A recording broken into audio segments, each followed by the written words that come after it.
Stitches, and today I have a little mini haul. I've been doing a lot of wardrobe planning and a lot of wardrobe building lately, and I'm at a point where I'm getting towards my last few big upcycling projects that I need to do, which means that soon I will be moving into the make portion of my 2020 wardrobe reset. So I have a lot of sewing projects that I'm planning right now, so I've been slowly accumulating random little bits and bobs from the thrift stores so that I'm ready when I start to really build all of these new items that I want to make. This is actually really good timing because one of my favorite historical sewing, retro, vintage fashion sewing YouTubers recently did a series about finding sewing supplies at the thrift store. I've talked about thrifting for sewing supplies in a couple videos in the past. I think my sustainable sewing tips as well as my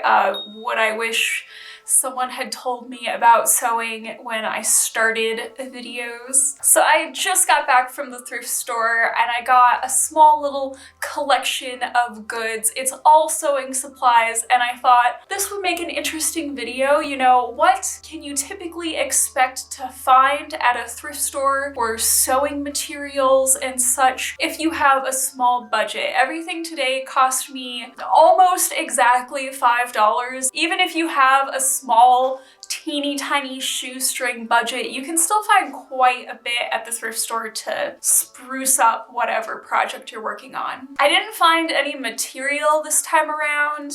I was looking for a couple specific material items, but they didn't have any at this particular thrift store. But I got quite a few craft supplies. Got a good little collection of stuff. Total $4.91.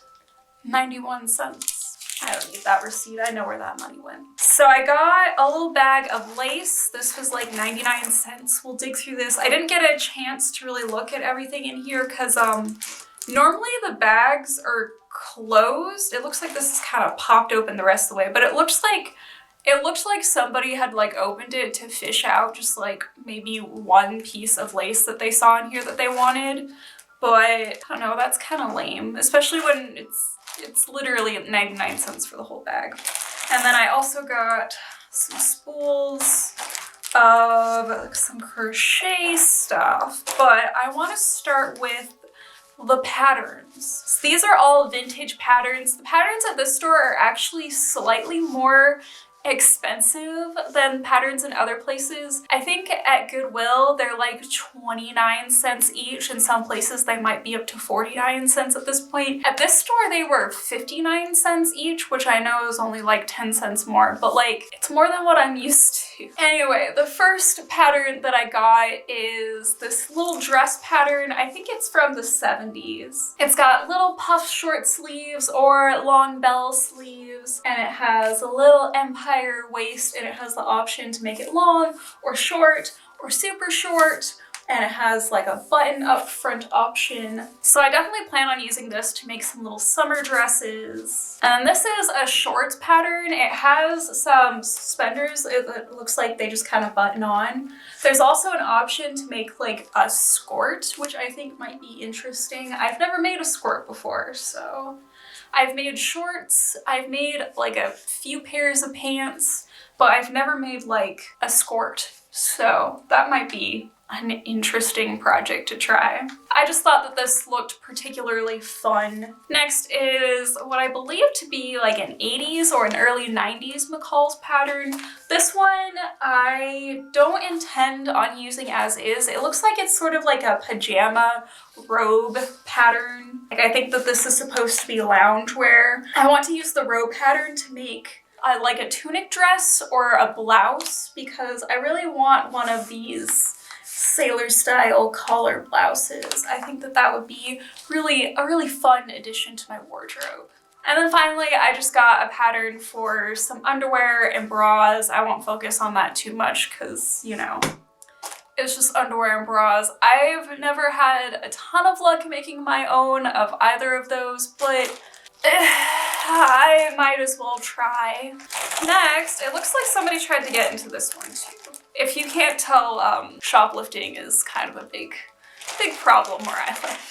This was $1.99 for 4 spools. I have, looks like a little bubblegum pink one. This one has this is almost the smallest one that's left. It looks like there's only a few layers left on this, but it's just a really nice fine thread. I use stuff like this for making handmade lace. I don't make a ton of my own lace, but I do enjoy the process of crocheting my own lace. It's just like a fun, relaxing thing to do when I'm watching TV. I have a bright canary yellow one. I'm actually kind of excited to make some bright yellow lace. Oh, this one has a project inside of it. Oh, I was not expecting that. It's a little, just a little lace flower that somebody left behind. Maybe we'll sew that onto a project. Oh, there's more than one. There's a pair of them. Oh, it looks like they're probably supposed to be layered together. Maybe. Oh, this one has an old rubber band stuck to it. I have found quite a few crusty rubber bands in my day. This one's a little bit thicker, but it's really shiny looking. I know shiny lace isn't necessarily ideal, but like a really interesting texture on crocheted lace usually doesn't look too bad. Oh, it looks like the spool that somebody stole was mint green.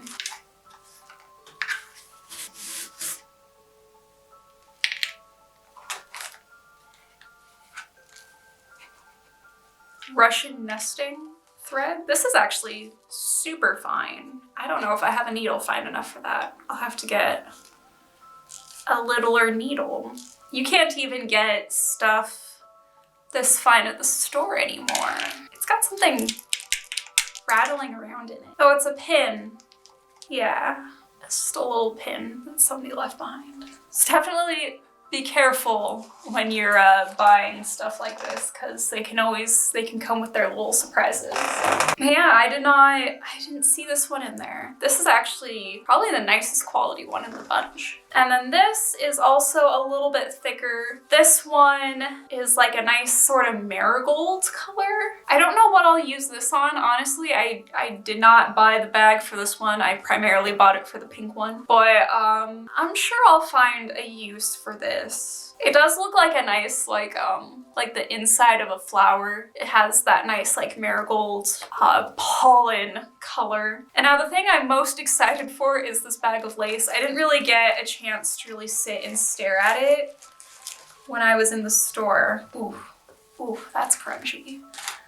But it looks like the rest of this is really nice. Got kind of a mixed bag. I'd say 50-50. Like 50% of it is really crunchy and 50% of it is like really, really nice. So this is looks like the biggest lace that was in there. There are quite a few layers of this, but even this like has a purpose. This still, like, it doesn't look bad. It's just kind of crunchy. This would be more for like putting on a hem that isn't going to touch your skin in any way. Like if this would like maybe separate between a long skirt and then like a ruffle underneath it. It's more of a bone color than an actual like white color, so I think it's probably aged a little bit, or maybe it was just intended to be off-white and then aged a little bit. So I probably won't use this up right away, but I'm sure I'll find a purpose for it. Maybe a Halloween related purpose, but still a purpose nonetheless. If we're going worst to best, I would say this is the next one.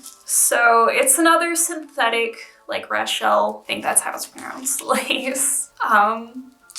Machine-made polyester lace. It's not anything special. It does look like there's a lot of it though. This would be good for a project that needs like a lot of lace, if not necessarily high quality lace. But again, it's not hideous. I've definitely seen worse. I've seen better, but I've seen worse. Oh, here's some stretch lace that they cut off of something. Probably like a shirt. This probably came off of a shirt hem, most likely. But it's stretchy. I don't know, that's interesting. I wasn't expecting this one to be stretchy.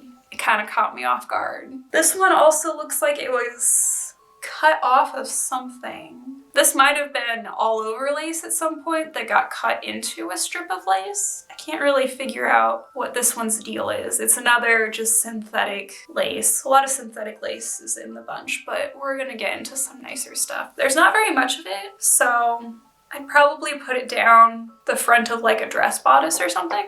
Got a couple eyelet laces here. This just looks like the standard commercial eyelet lace that you'd get at like a Joann's. Nothing special, but stuff like this always has a use. This is a little bit more interesting. This is probably handmade. This probably also came off of somebody's former sewing project. It almost looks like they took some bias tape, some like double folded bias tape, and turned that into a ruffle. But then it has this little like, I think that's tatted. I think that's tatted lace that's been made with a red thread along the edge. It's really interesting. Really interesting. I don't know what I'm gonna use this for, but it's really nice. Maybe like a ruffle on the bottom cuff of a sleeve or something. We have two more laces. These are definitely the best ones in the bunch. This one looks like it has a pin in it. Yeah.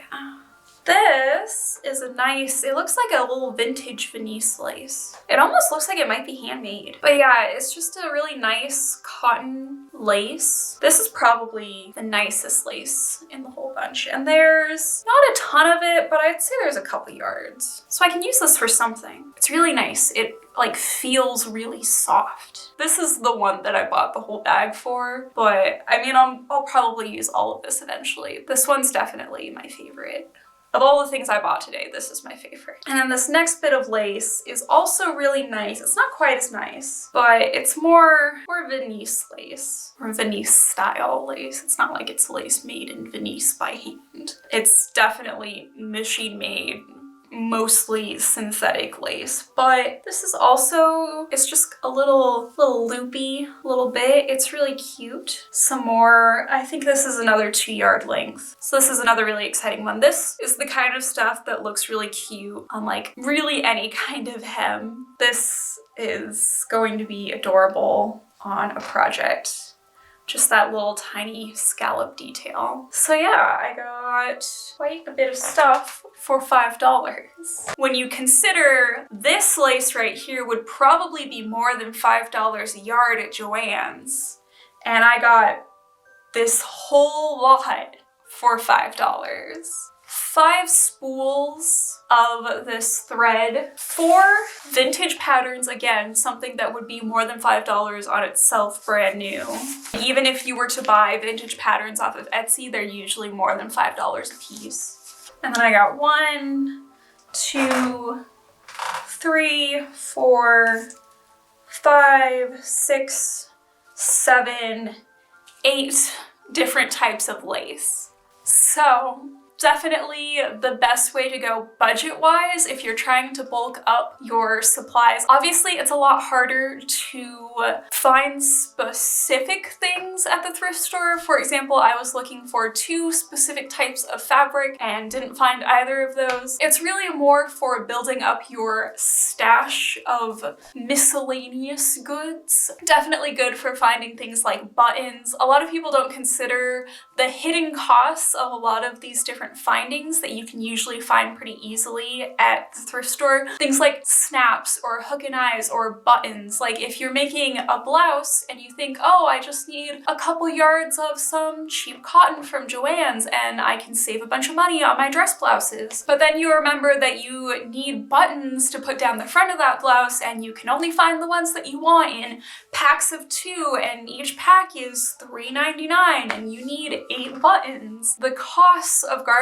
pretty easily stack up even when you make it yourself. So anytime you can find cheaper versions or find a good deal on things, especially things that you know you're going to need eventually, like buttons or zippers or lace, things that you know you're going to need at some point, there's definitely a culture behind buying supplies, and I think even within crafting there is a lot of unnecessary purchases, so you still only want to buy things that you know eventually you will use. I'm gonna use it up eventually, I'm not gonna throw it away. And even like sometimes I just like to look at my lace collection. and dig through my lace collection. And I don't know, does that make me weird? Do other people do that? Do you like to just dig through your craft supplies and get inspiration? Because I do. Before I ramble on anymore, I'm gonna end this video.